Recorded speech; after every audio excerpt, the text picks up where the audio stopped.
Bismillahirrahmanirrahim. Assalamualaikum warahmatullahi wabarakatuh. Kita bertemu lagi dalam mata kuliah pendidikan Pancasila.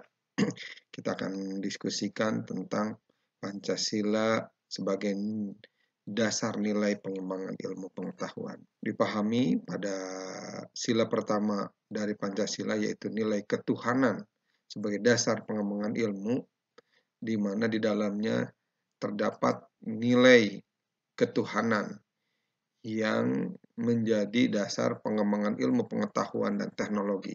Tentunya harus memiliki dampak. Apakah ilmu pengetahuan dan teknologi tersebut memiliki dampak baik yang lebih banyak atau dampak buruk yang lebih dominan? Jika iptek tersebut lebih memiliki dampak baik yang banyak bagi bangsa Indonesia, maka iptek tersebut bisa dikembangkan dan digunakan. Peran sila pertama sangatlah penting dalam perkembangan ilmu pengetahuan. Dalam nilai ketuhanan, ini bisa berfungsi untuk memberikan arahan kepada para ilmuwan agar dalam mengembangkan ilmu pengetahuan dan teknologi haruslah sesuai atau haruslah ditujukan untuk kebaikan dan kemajuan bangsa Indonesia dan tidak mengembangkan satu iptek yang dapat disalahgunakan dan merugikan bangsa Indonesia. Dengan memberikan arahan kepada ilmuwan, maka ilmuwan tersebut akan mempunyai akhlak dan sikap yang baik. Sebagai contoh, dalam masalah hormon insulin dari darah babi. Insulin dari darah babi menuai kontra jika diterapkan di Indonesia dan dianggap bertentangan dengan sila pertama karena sesuai ajaran umat Islam bahwa produk yang berasal dari babi ataupun daging babi adalah haram. Jika diterapkan di Indonesia bisa menyakiti umat Islam. Yang kedua, nilai kemanusiaan sebagai dasar pengembangan ilmu. Tentunya ini mampu memberi arah dan mengendalikan ilmu pengetahuan. Ilmu dikembalikan pada fungsinya semula, yaitu untuk kemanusiaan, tidak hanya untuk kelompok atau lapisan tertentu.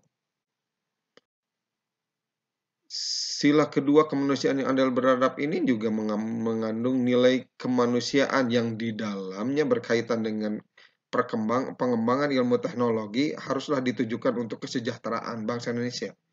Bangsa Indonesia sendiri harus melihat dan memahami bahwa nilai Pancasila ini dapat digunakan dalam ilmu pengetahuan dan teknologi dan harus digunakan dengan landasan moral yang tidak merugikan atau berbuat tidak adil dengan iptek itu sendiri.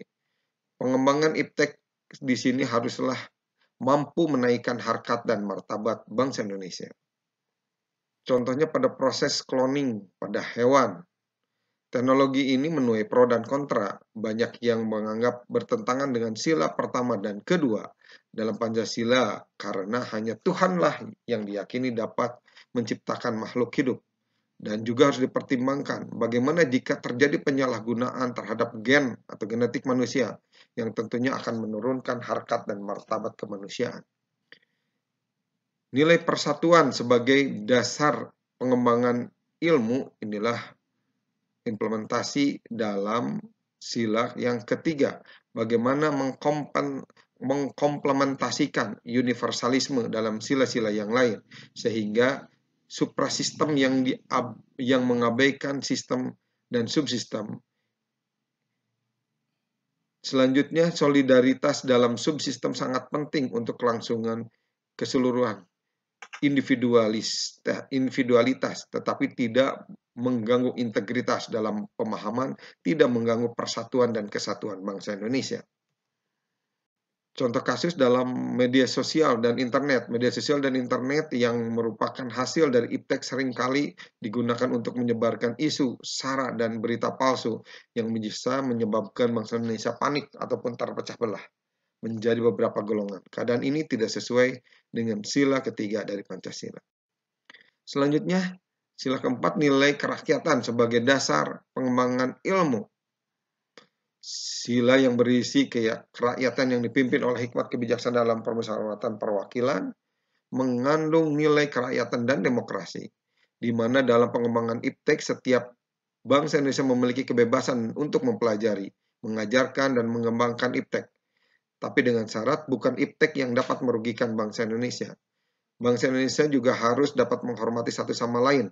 Artinya, jika bangsa Indonesia dapat membuat satu inovasi teknologi baru, maka orang Indonesia lain haruslah memberi apresiasi dan menghormati penemuan tersebut.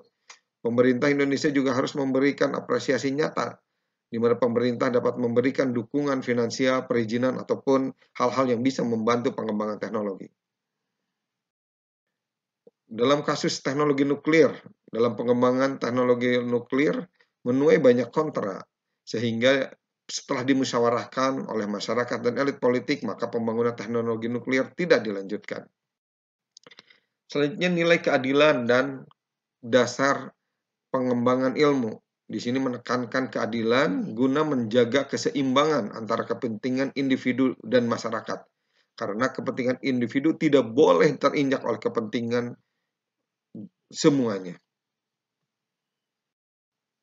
Dalam contoh kasus penemuan varietas bibit unggul padi, dengan penemuan bibit padi dengan teknik radiasi diharapkan bisa menunjang swasembada pangan dan mengangkat kesejahteraan dan masyarakat bisa menikmati dengan adil. Tetapi kita lihat dalam industri semen, di mana bahan baku dari industri semen adalah kapur dan tanah liat. Dalam industri itu pun menggunakan teknologi seperti alat bor. Jika tidak ada aturannya yang berlaku, maka bisa jadi terjadi eksploitasi dan penyalahgunaan untuk kepentingan sendiri dan bisa menyebabkan ketidakadilan. Maka hal ini tidak sesuai dengan sila kedua dan kelima. Kita lihat tantangan Pancasila dan dalam pengembangan ilmu pengetahuan dan teknologi. Tantangan Pancasila dalam menjadikan dasar nilai pengembangan ilmu pengetahuan ada dua. Yang pertama, tantangan perkembangan kapitalisme dan liberalisme yang menguasai perekonomian dunia, termasuk negara Indonesia yang melahirkan kelompok yang sangat diuntungkan akibat eksploitasi karena memiliki kapital, memiliki modal, dan ditunjang oleh kebebasan. Sementara di sisi lain ada kelompok yang termarginalkan, tertekan, dan tidak mendapat peluang apapun, padahal mereka adalah warga negara Indonesia asli. Yang kedua, apresiasi yang lemah dalam pengembangan teknologi alternatif di Indonesia, sehingga banyak ilmuwan-ilmuwan kita yang lari keluar karena di luar negeri lebih mendapatkan perhatian dan apresiasi. Kesimpulannya, pengembangan ilmu pengetahuan dan teknologi harus senantiasa berorientasi pada nilai-nilai Pancasila. Sebaliknya, Pancasila pun dituntut terbuka dari kritik, bahkan ia merupakan kesatuan dari perkembangan ilmu yang menjadi tuntutan peradaban manusia. Peran Pancasila sebagai paradigma pengembangan ilmu harus sampai pada penyadaran bahwa fanatisme, kaidah kenetralan keilmuan, dan kemandirian ilmu hanyalah akan menjebak diri seseorang pada masalah-masalah yang tidak dapat diatasi dengan semata-mata berpegang pada kaidah ilmu itu sendiri, khususnya mencakup pertimbangan etis, religius, dan nilai budaya yang bersifat mutlak bagi kehidupan manusia yang berbudaya. Demikian pembahasan kali ini. Terima kasih. Assalamualaikum warahmatullahi wabarakatuh.